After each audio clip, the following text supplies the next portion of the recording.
Afidit Toda Samzu, Guahusi Melvin, Pat-Borja. I'm the Executive Director of the Commission on Decolonization.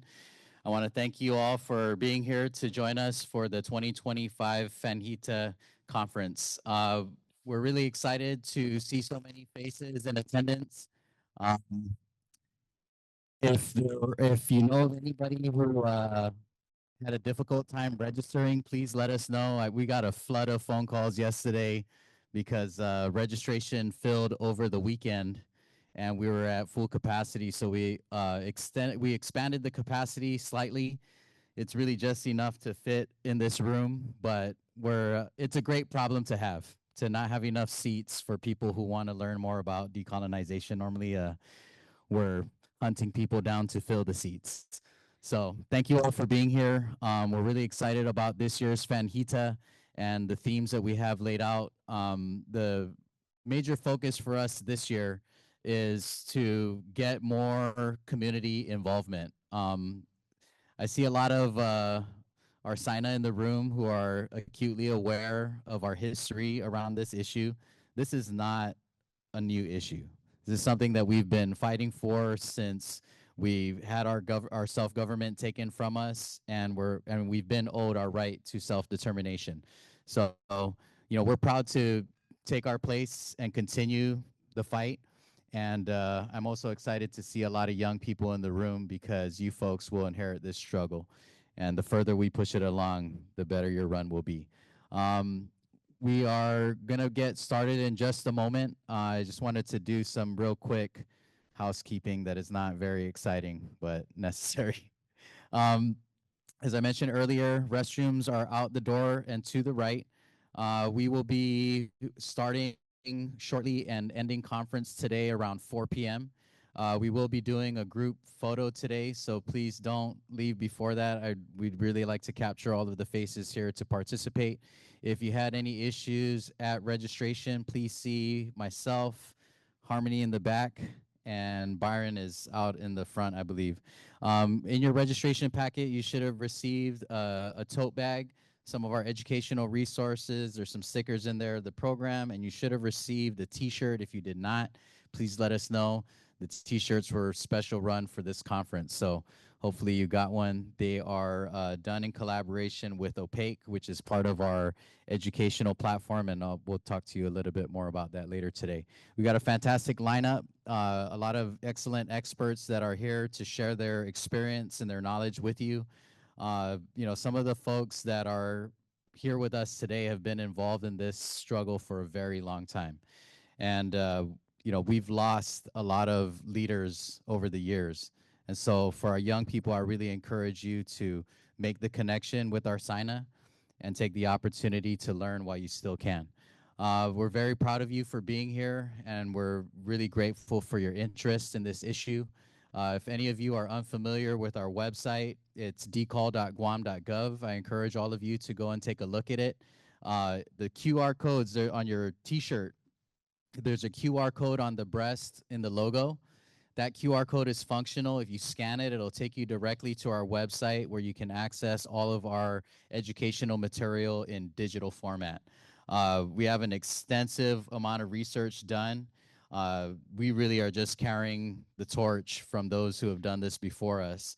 But we are very proud to have put together an extremely comprehensive roster of research that is very functional and very thorough.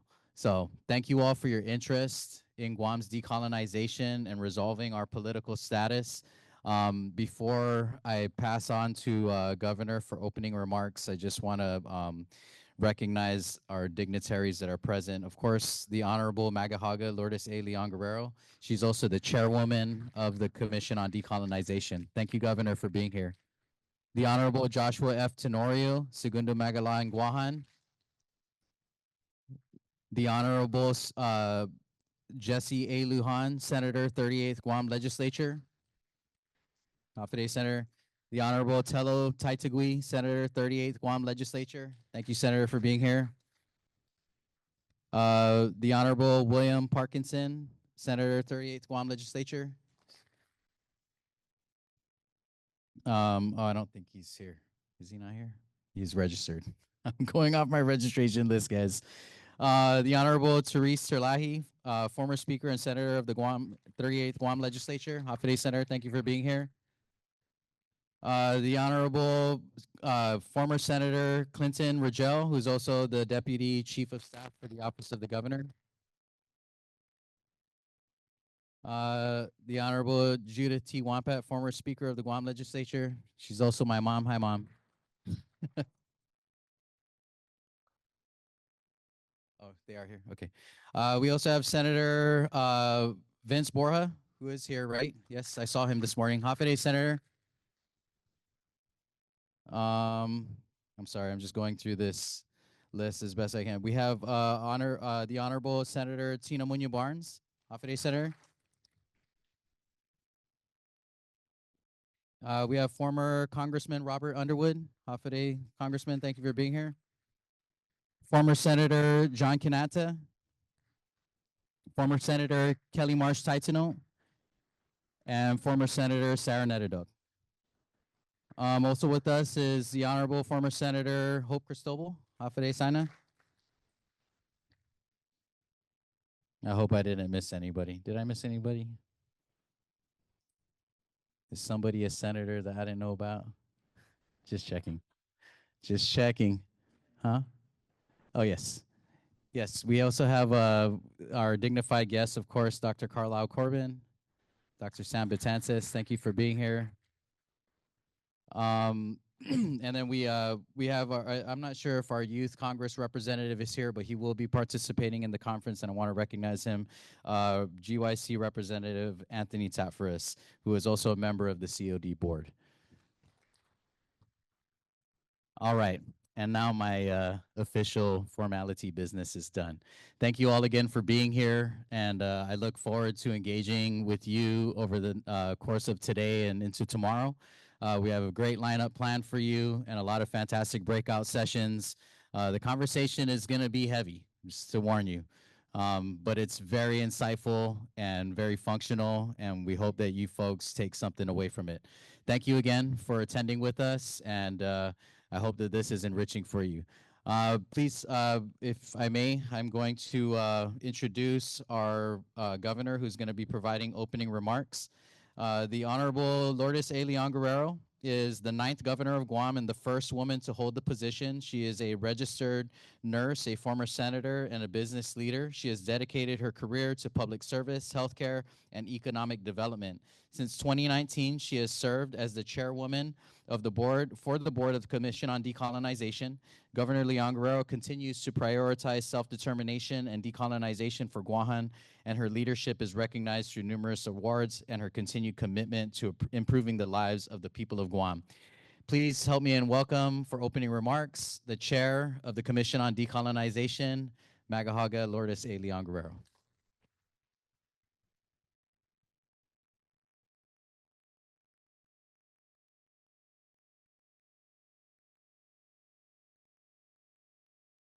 Sidus Masi Melvin. Half a day. Malagutu Belnai Hamzus Todos und Donkluna Sidus Masin if Nathan Mizumagi Guinea Preta Fandanya, Preta Fanguentus, the Paradiscuti Hafa Mon Mona I Ninalata, Podesti Gubernamentota. Malagutu Belnai und Donkluna agradecimento para si Melvin sa gos malik titonya para naihit neste na tempo para ta Fanhita de para ta fanguentos. Sidus masitalo. Have day todos hamzu. Esteemed colleagues, distinguished guests, community leaders and members, and especially our youth. I extend a warm welcome to the 2025 Fanhita Conference. As Governor and Chairwoman of the Board of the Commission on Decolonization, I have the honor of commencing this year's proceedings. 6 years have passed since the Commission on Decolonization began the Fanhita Conference series. In 2019, we reached a turning point in our island's history. following the Ninth Circuit Court's ruling in Davis versus Guam, which, which enjoined an act of Chamorro self-determination. We faced a critical decision. Would we, Itautanu, continue to permit an external power to dictate our future? Or would we demand to define our own path forward? For the past 6 years, my administration has remained steadfast in upholding the right to self-determination for our Chamorro people. The first Fanhita conference began with a goal to reinvigorate conversations and generate action to move Guam's quest for self-determination and decolonization forward. Since the first conference, our island has made significant strides in the right direction. To name just a few notable accomplishments, in 2019, we witnessed the largest coalition of local organizations and community members marching together in solidarity, calling for an act of self-determination. Since the start of my administration, the board of the Commission on Decolonization has also worked to promote island-wide education and explore viable avenues to resolve the current injunction on a political status plebiscite. As we persist in asserting our right to self-determination, Guam's avenues for engagement have also broadened regionally and internationally. For decades, Guam has maintained a consistent presence at the annual sessions of the United Nations Special Committee on Decolonization. In recent years, efforts have been made to cultivate and enhance partnership with Pacific and Caribbean nations. These strengthened alliances proved advantageous in 2024 as the government of Guam chaired the Micronesian Islands Forum, and we secured associate membership in the Pacific Islands Forum, thereby granting the people of Guam a seat at the table and opportunities for collaborative initiatives addressing mutual concerns and promoting the interests of all Pacific peoples. Despite these accomplishments, we must also recognize a stark reality. True representation and equality for Guam requires a change in political status. For over 127 years, Guam has remained an unincorporated territory of the United States. Reflecting on our relationship with the United States, we continue to ask the federal government to uphold their internationally recognized responsibility and obligation to help Guam develop into a full measure of self-government, which ultimately can only arise with a transition into either statehood, independence, or free association. At this time, it is also prudent to reflect on an impending historical milestone. This year marks the 75th anniversary of the signing of the Organic Act of Guam. For 75 years, this document has outlined the structure of our local government, defined our relationships with the United States, and granted statutory U.S. citizenship to residents of Guam. Despite what this federal legislation has led to, we must continue to recognize that it is not an act of self-determination. In the time since its passage, Guam has developed exponentially in areas such as economy, governance, social structure, infrastructure, and so much more. However, let us all acknowledge that 75 years is far too much time. The people of Guam have outgrown our status as an unincorporated territory. Together, let's call for an end to this prolonged chapter of colonization and territorial status and begin the next chapter of our island's journey, one in which we are in charge of determining our destiny and are authors of our own story. For the next 2 days, I hope one message becomes clear to all those in attendance with us. Your voice matters in Guam's decolonization process, and we all have a place in this movement, whether that be through legal, regional, or international engagement. Your presence here today demonstrates our community's continued collective resolve to assert the right to self-determination and serves to strengthen our path toward a future we all choose. If you find yourself asking, is my role in the decolonization movement, how do I start? The answer is simple. Decolonization. Let's talk about it. Undankulu Nesidus Masi for being with us today. Now let's get this conference started.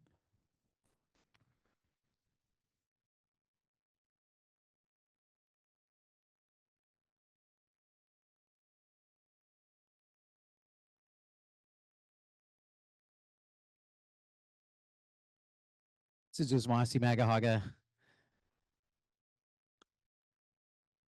Before I introduce our keynote this morning, I just want to recognize I've seen a couple people that I missed. Sina Loling Sauter, who's a member of OPIR and one of the movers and shakers that has really helped guide us. Sina Tony Artero, who's also a member of Nashon Tomoru. I'm sure that I'm missing somebody else, and I'm just going to keep doing this as we go throughout. Thank you, Governor, for the opening remarks. Now, I'd like to introduce the Honorable Joshua F. Tenorio, who is the 10th elected Lieutenant Governor of Guam and the first openly LGBTQ person elected to this position in the United States. An experienced executive in both public and private sectors, he has championed sustainable development, youth empowerment, and improvements in public infrastructure, child welfare, and homelessness services since taking office in 2019. He currently chairs multiple government agencies, including the Island-Wide Beautification Task Force and Guam's Interagency Council on Homelessness, and co-chairs the Guam Green Growth Steering Committee. Lieutenant Governor Tenorio previously held senior roles in the Guam Legislature, the Judiciary of Guam, and various nonprofit and private organizations. He also serves on the Global Island Partnership Board and the Executive Committee of the National Lieutenant Governors Association. A proud son of Sinahanya and resident of Talafofu, he remains a strong advocate for equity, culture, and island sustainability. His work has earned national recognition, including the 2021 NLGA Energy and Environment Stewardship Award. Please help me and welcome Lieutenant Governor Joshua F. Tenorio.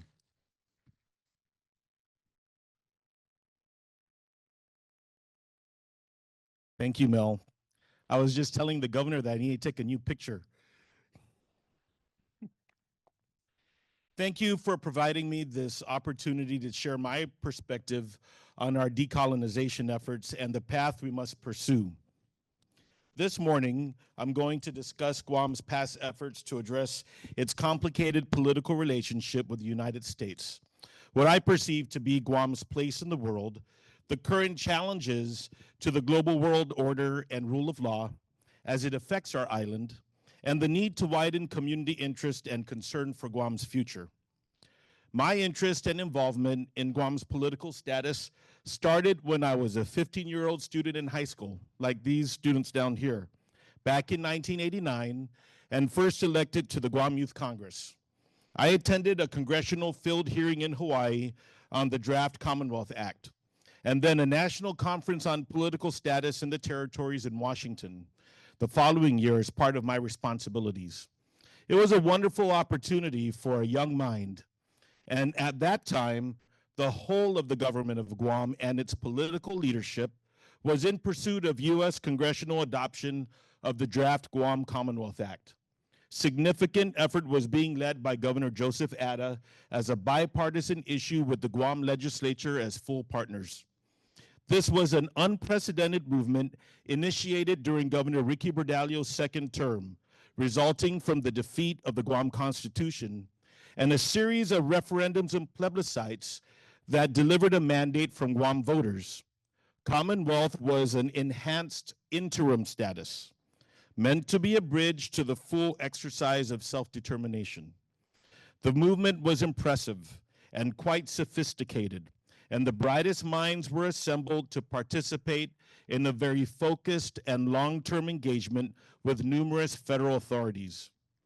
Governor Joseph Atta and the Guam Commission on Self-Determination, with representatives from all three branches of government, the Mayor's Council, and the general public, led a coordinated effort to pursue discussions with President George H.W. Bush's Departments of Justice and Interior.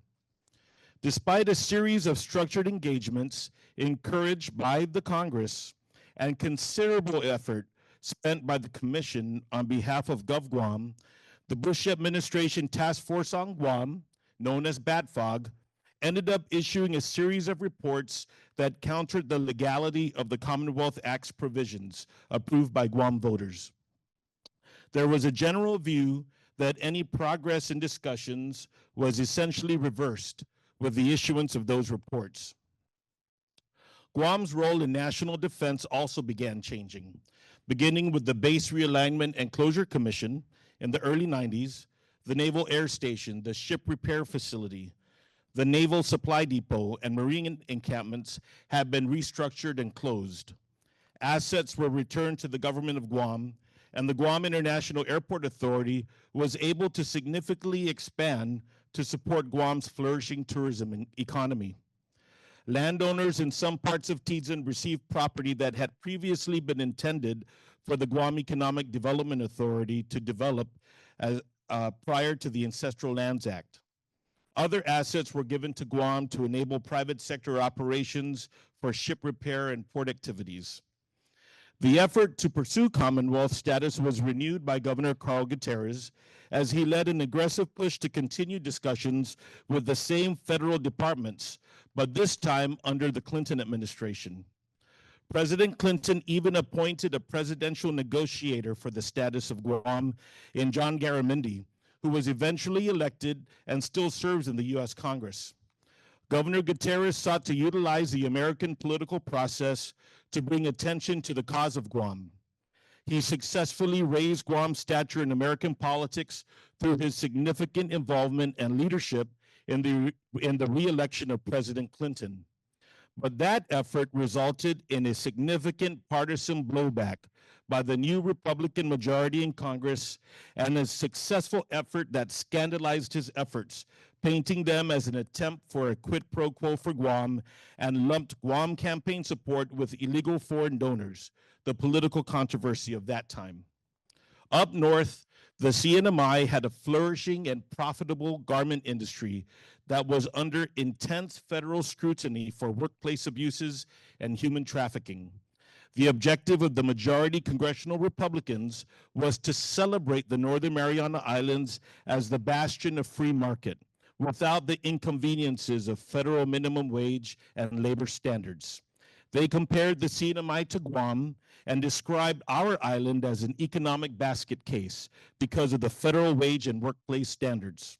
The Democrats, with significant U.S. labor support, countered. The CNMI's garment industry was scandalized, and free trade agreements eventually moved the garment business into Asia. Eventually, U.S. minimum wage and federalization of CNMI immigration was imposed despite political and legal opposition that unilateral action violated the CNMI's covenant agreement under its Commonwealth with the United States. Pursuant to our local laws and mandates of our voters, Delegates Ben Blas and his successor, Delegate Robert Underwood, were obligated to introduce the Guam Commonwealth Act in the U.S. Congress since its passage in Guam. As a young legislative assistant to former Congressman Underwood, I helped him plan and execute the congressional hearing on the proposed legislation at the end of 1997. Despite significant effort by Underwood, no further congressional action was taken, and efforts to address political status did not continue when Gutierrez and Underwood left political office in 2003. Of course, there had been irreconcilable differences between the government of Guam acting through the Commission on Self-Determination and later the Commission on Decolonization with the federal government from the get-go. In particular, the Guam voter mandate to pursue mutual consent, immigration control, and Chamorro self-determination could not clear legal hurdles and garner support from federal legal authorities.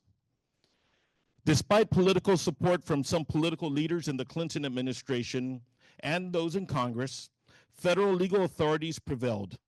Congressional leadership deferred to the executive branch, and when no agreements could be reached, the Commonwealth effort was suspended with the election of new local leaders and their focus on Guam's recovery from Super Typhoon Pangsangwa on the heels of the Asian economic crisis and the reduction in force of the government of Guam through its early retirement program and severe budget cuts. With leadership and interest in decolonization by Guam's executive branch dissipated after Gutierrez's term for more than 8 years, political status pursuits remained dormant until Governor Eddie Baza-Calvo returned focus and resources to the cause, including the re-engagement with the United Nations Fourth Committee and the Special Committee on Decolonization. Calvo was committed to conducting a vote and towards the end of his term became more enthusiastic in his resolve. Meanwhile, efforts had shifted to local legislative leaders who enacted laws meant to pursue unresolved objectives in the Guam Commonwealth Draft Act. The Guam Commission on Decolonization, a law sponsored by Senator Cristobal, was enacted and replaced the Guam Commission on Self-Determination and included a mandate for a Chamorro registry to be maintained by the Guam Election Commission and instructions for the conduct of another plebiscite. The pursuit of excess lands returns continued, and local legislation to mandate the transfer of any returned lands to a newly created Ancestral Lands Commission to address past injustices was implemented. Organic Act amendments were pursued and enacted to establish the Judiciary of Guam as a third separate and co-equal branch of government after local laws designated the Supreme Court of Guam as head of the branch were made. By the mid-2000s, many provisions of the Commonwealth Draft Act became outdated. While action to address federal regulatory matters continued, other issues remained unresolved. Lawsuits, federal legislation, the promulgation of federal rules and regulations, and other efforts were addressing shipping rules, airline routes, compact impact migration issues, government entitlements, as well as historical injustices such as land use and war reparations. While the desire to pursue Commonwealth status as an interim political status dissuade, the Commission on Decolonization continued its efforts over the next few years to prepare for the plebiscite. Expanded engagement by Guam civil society and its government with the United Nations continued, and the Department of Interior started providing funding opportunities to the Commission to advance its educational efforts. That is, until the Davis v. Guam decision upended the movement and legally prohibited the government of Guam from making any further pursuits of its statutory mandates with any government resources. This is where we find ourselves today. Most of you know, based on my past experience as the administrator of the courts of the judiciary, or my credentials as a fellow of the Institute for Court Management, that I am a staunch supporter and believer in the role of the third branch of government. I do believe that courts have the duty and authority to reverse bad law and to act in the interests of the public when reconsidering bad precedents in the interests of justice. That being said, the federal courts, which have successfully delivered justice through the enhancement and establishment of civil rights, environmental justice, and equity over time, have failed to consider and correct these injustices experienced by the people residing in the territories. These injustices were first instituted by the insular cases and the creation of the unincorporated territorial status we find ourselves in. Yet, as we know now, too, in recent years, the courts too have made a seismic shift, with recent key Supreme Court decisions reversing decades of settled law relating to women's rights and affirmative action, hallmark decisions in the civil rights arena. Now, as we continue to push the issue of our political status forward in the present, the context of this issue for our people has changed since the Guam Commonwealth era. It is clear that the level of injustice and political inequity has not been corrected, despite the legal and moral responsibility of the U.S. federal government to do so. residents of Guam continue to serve the U.S. military in wars without voting representation in Congress or a vote for their commander-in-chief. Disabled and injured residents still cannot avail from certain entitlements such as SSI. Domestic programs are withheld to Guamanians who want to reside on Guam rather than migrate to any of the 50 states. The current situation also designates that Guam remain outside of the customs zone of the United States, which on the flip side proves to be potentially rewarding to avoid U.S. tariffs on goods imported directly from foreign countries. The tug of war between our domestic identity and our exclusion from legal entitlements remain.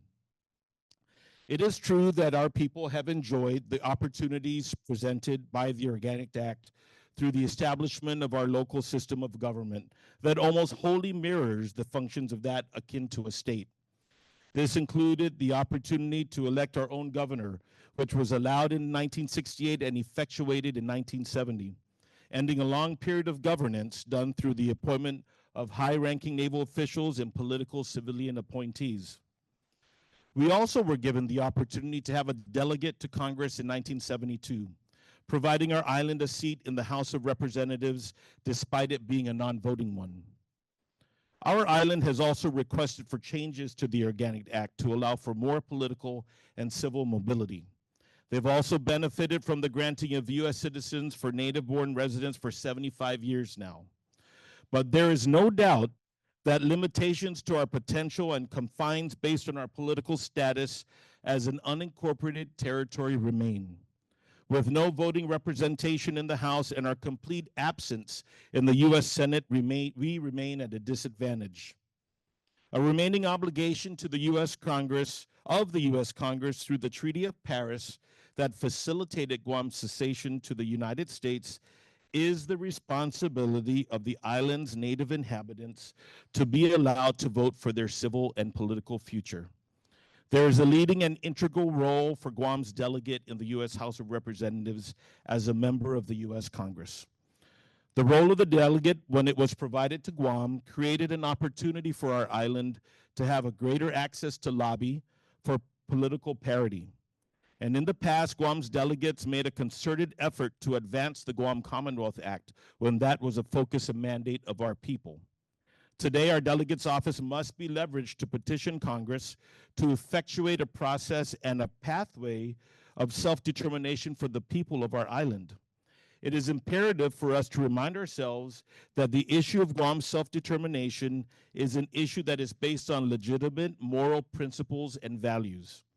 Presenting this issue to Congress for resolution is the only way this issue can overcome the legal barriers imposed upon a political status plebiscite by U.S. law.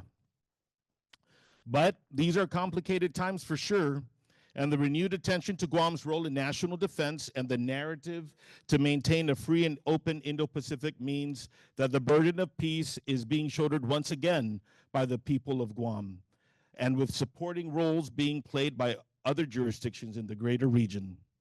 With this renewed interest, I believe we must be strategic in our desire to address matters that have limited our growth and the potential of our people.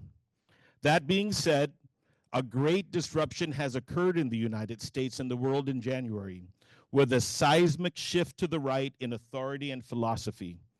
Political, academic, and social institutions are being reshaped, dismantled, and eliminated. Truth be told, there is a considerable amount of excitement on all sides of this new reality. There are those who believe the rule of law is being upended, while others believe that matters are being returned to tradition and greatness. Still others turn a blind eye to the political discourse if there is no economic benefit or harm to them. Another reality is a serious and legitimate concern over the growing and nefarious influence and tactics being performed by the Chinese Communist Party in our region and throughout the world. One must only look at the genocidal practices against the Uyghur and Tibetan peoples to see the indiscriminate violence happening in those communities. Small island states and developing countries are executing development agreements and incurring significant public debt for infrastructure projects and police activities with the Chinese Communist Party that seem to challenge and undermine their own territorial sovereignty. In the waters beyond ours, incursions into territorial waters.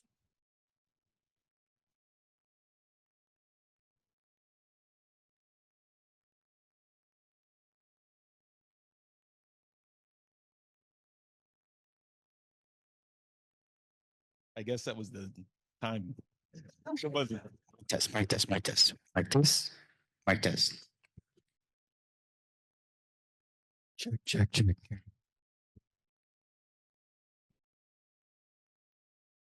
Check, my check. This gave Jeannie a break. Small island states and developing countries are executing development agreements and incurring significant public debt for infrastructure projects and police activities with the CCP that seem to challenge and undermine their own territorial sovereignty. In the waters beyond ours, incursions into territorial waters of our neighbors are being perpetrated regularly, and resources are being stolen. The sophisticated use of social media to influence decision-making, elections, and public opinion, the launching of cyber attacks, and the race for supremacy in space and beyond are all areas that require our attention and should be taken of notice.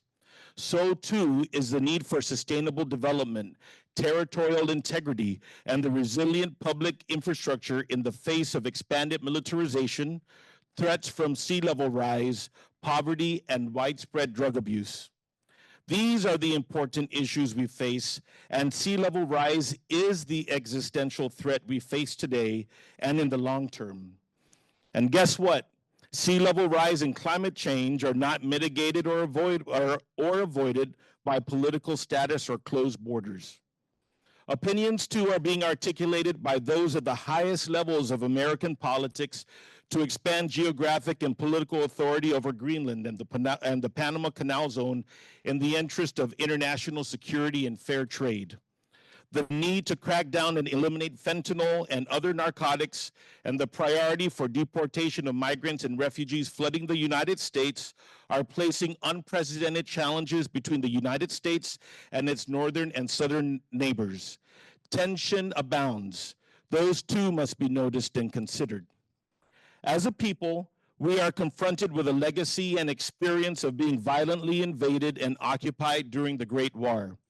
With the vast majority of the greatest generation having passed the mantle of leadership to successive generations, we are challenged and burdened with the need to keep our people safe and to ensure that our island will never be left defensive nor exposed to the horrors that war and conflict bring to a peaceful people. Should the issue of our U.S. citizenship surface as an important part of this discussion, I don't believe that the citizenship question is a nuance to these discussions. Rather, it is a dominant issue tied to entitlements, security, and for some, identity. The examination of citizenship is even more important these days, given the new legal issues arising from the deportation methods being performed on students, protesters, permanent residents, and even minor children born in the United States. Examinations of different paths should also be pursued, including the legal entitlements of the freely associated states, given the reduction and downturn in U.S. foreign aid and agreements. What will the credibility of the United States be in the Pacific with the elimination of its pledges to support climate resilience and other mitigation measures? The unique relationship between Niue and the Cook Islands with New Zealand is another case to examine, given the dual citizenship that New Zealand has afforded to Niueans and Cook Islanders. Could this be a model to be pursued? Could this be an evolution of our thinking for our future? What about Guam's role with the Northern Mariana Islands? Should we aspire to unify the government with our northern cousins and neighbors? Will the socioeconomic condition improve for our jurisdictions? What about land ownership? Does the CNMI covenant survive, or do we become a part of that covenant with the United States? What of the combined natural and ocean resources or the factors of ethnic demography and the role and recognition of other indigenous peoples? Guam finds itself in a unique position. It is now celebrated as an integral part of the U.S. homeland when referenced by top political and military leaders. It is the transportation, communications, and economic center and connector for the Micronesian region to the world. As the leaders of Guam venture past Micronesia with interest to engage and influence the greater Pacific, how do we prepare our government officials to engage? Clearly, without Guam and even the CNMI and American Samoa, the Pacific Islands Forum's 2050 strategy for the Blue Pacific continent and it would not be complete. It is inconceivable that the Chamorros, Carolinians, and Samoans from Pago Pago are missing from the table when regional issues are confronted. What about the status of the Chamorro people? Is it our obligation to show interest in the status and well-being of the Chamorro people living abroad and part of the diaspora? How about those displaced by health concerns or military service? What of those that left for economic opportunity? Have they exercised self-determination? How about the non-Chamorros who have made Guam home and helped to establish the Guamanian identity? What is their legal and moral role in status discussions and decolonization? What role does international law and how does the Universal Declaration on Human Rights affect these groups? Regardless of the path that is to be pursued, the Commission on Decolonization must remain active as an educational arm for our community, providing a wider awareness of the need to rectify our inadequate political status and promoting the three options that will provide our island a full measure of self-governance. It must be at the core of this dialogue. Our administration and the current board of the commission, chaired by Governor Guerrero, remain committed to supporting the educational functions of the commission, as it is vitally important for our island to be educated of their rights and options before them in a political status plebiscite. A function of the commission that is an essential part of its public information program is the Fanhita conference series, the fourth of which is being facilitated by the commission today and tomorrow. Focus of today's conference proceedings is the utilization of local engagement strategies and opportunities to advance our island's quest for self-determination, decolonization, and the full measure of self-government. Our island's quest has a long and storied history guided by great civic and political figures, grassroots movements, and everyday people that continues to strongly persist to the present day. It is important for all of us to recognize and honor those that have come before us, who have worked tirelessly to move the needle forward for our collective benefit. It is equally important for us to learn from them as well. We must heed the call to bring our island forward, to recognize the limitations and constraints of our current territorial political status, and to be active participants in the evolution of the political status that we will choose. Let's continue to work on this together. As descendants of the best navigators in the world, I'm sure we will get to our destination safely and flourish. We know no other way. Let's lead together. Thank you, and Sidus Masi.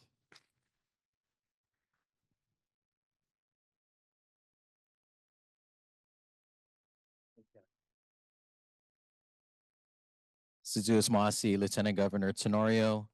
You know, I think LT did a fantastic job of, you know, putting this struggle into historical context. One of the things that really stands out to me, because we hear it often, is the reference on the history of the Commonwealth era for Guam. You know, one of the things that we get asked a lot is why isn't Commonwealth gonna be on an eventual referendum? Why don't we talk about Commonwealth? And the simple answer is that, you know, as LT explained in his speech, the Commonwealth status is really an interim status. The goal for decolonization and Guam self-determination is not to be more self-governing, it's to be fully self-governing. And Commonwealth is still not a fully self-governing status. As many of you know, Puerto Rico was also along with us on the list of non-self-governing territories at the United Nations. And Puerto Rico, when they were given a Commonwealth status, was removed from the list. But because Puerto Rico has yet to attain a full measure of self-government, they show up year after year at the United Nations attempting to get back on the list. And so the other great example is the Philippines. The Philippines was also once a United States territory. When they chose independence, they became a Commonwealth for about 10 years. And it was in that period of time that they negotiated the terms of the transfer of powers and how the local government would eventually rise into a full measure of self-government. And so the way that we look at Commonwealth is that we were attempting to attain a Commonwealth status because we saw that it was possible for our neighbors in the CNMI. And we recognized that it empowered us in a way that the territorial status did not. But Commonwealth should never be the end of the journey. It's just a step along the way. And so we're excited to go through these issues to really unpack a lot of what we are faced with today, to address our history and the way that our struggle has evolved, and to really identify the place that each of us and the role that each of us will take up in this struggle. Thank you, Lieutenant Governor and Governor, for providing opening remarks in our keynote. We're going to be moving into a real short restroom break. I know a lot of you have been here since 8 o'clock. But before we do that, I just want to let you folks know that after the break, we're going to be moving into panel 1. And then after panel 1, we will move into our lunch break, which will be served out in the foyer. For any of you that are interested, please make sure that you're not parked in the rotunda here. You should be parked in the garage. If you have any questions about how to navigate the hotel, please see one of either me or one of my staff. Thank you again for being here with us. We will be taking a really brief 15-minute break. We'll announce when we're going to come back in for panel 1. Thank you, everyone, for being with us, and thanks to our online viewers on our Facebook feed.